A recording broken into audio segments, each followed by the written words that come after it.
Hi hello welcome back. ചിക്കനും ബീഫും ഒന്നും ഇല്ലെങ്കിലും നമുക്ക് നല്ല അടിപൊളി ഒരു ഇഫ്താർ സ്നാക്ക് ഉണ്ടാക്കിയെടുക്കാം. വളരെ കുറച്ച് എണ്ണ മതി കേട്ടോ. അതിനായിട്ട് നമുക്ക് ആദ്യം ഒരു 3 മുട്ട പുഴുങ്ങി മാറ്റി വയ്ക്കാം.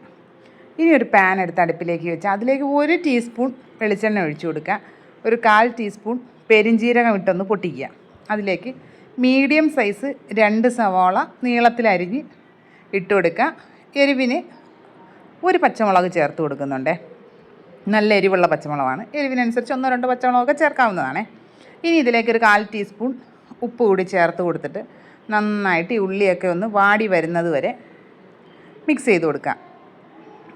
വീഡിയോസൊക്കെ ഇഷ്ടമാവുന്നുണ്ടെങ്കിൽ ചാനലൊന്ന് സബ്സ്ക്രൈബ് ചെയ്ത് സപ്പോർട്ട് ചെയ്യണം കേട്ടോ.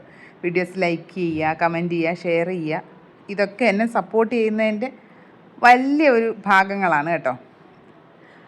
അപ്പോഴേക്കും നമ്മുടെ ഉള്ളിയൊക്കെ നന്നായിട്ട് വാടി വന്നിട്ടുണ്ട്. അതിലേക്ക് നമുക്കൊരു 1/2 ടീസ്പൂണോളം ജിഞ്ചർ ഗാർലിക് പേസ്റ്റ് ചേർത്ത് കൊടുക്കാം. അതും കൂടി ചേർത്തിട്ട് അതിൻ്റെ പച്ചമണമൊക്കെ മാറുന്നത് വരെ നന്നായിട്ടൊന്ന് മിക്സ് ചെയ്ത് എടുക്കാവുന്നതാണ്. ഇതിലേക്ക് നമുക്ക് കുറച്ച് കറിവേപ്പില കൂടെ ചേർത്ത് കൊടുക്കാം കേട്ടോ.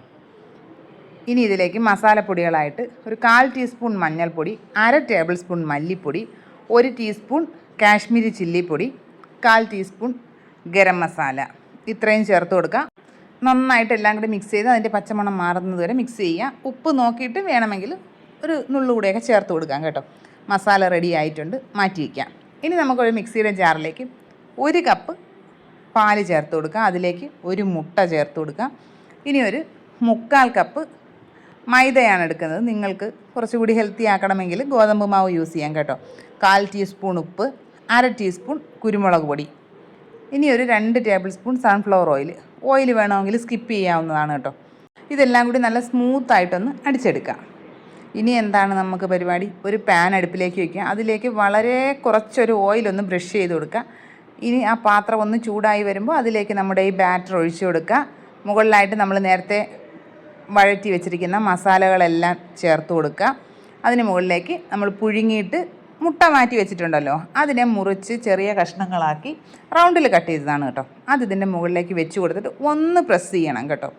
ഇതിങ്ങനെ മുകൾ ഭാഗത്ത് മാത്രമായിട്ടല്ലാതെ ചെറുതായിട്ടൊന്ന് പ്രസ് ചെയ്ത് വെച്ച് കൊടുക്കുക.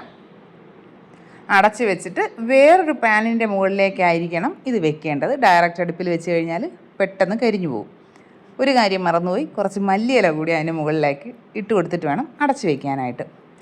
ഒരു മീഡിയം ഫ്ലെയിമിൽ 20 മിനിറ്റ് ആയപ്പോഴേക്കും കുക്കായി കിട്ടിയിട്ടുണ്ട്.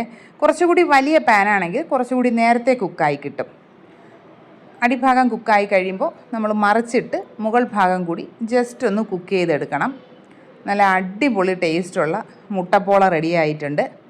ഇഫ്താർ ടൈമിൽ ഉണ്ടാക്കിയെടുക്കാൻ പറ്റിയ നല്ല അടിപൊളി ഒരു സ്നാക്കാണ്. പെട്ടെന്ന് തയ്യാറാക്കി എടുക്കാനും പറ്റും.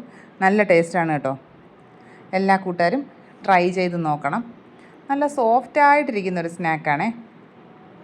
ഇത്തവണത്തെ റമദാനിന് ഓയിൽ വളരെ കുറച്ച് ഉപയോഗിക്കുക എന്നുള്ളതാണ് കേട്ടോ എൻ്റെ തീരുമാനം. അങ്ങനെ ട്രൈ ചെയ്യുന്ന സ്നാക്കുകളാണ് ഇതൊക്കെ. അപ്പോൾ ഇനി നമുക്ക് മറ്റൊരു അടിപൊളി വീഡിയോ ആയിട്ട് ഉടനെ തന്നെ കാണാം. അതുവരെ ബൈ.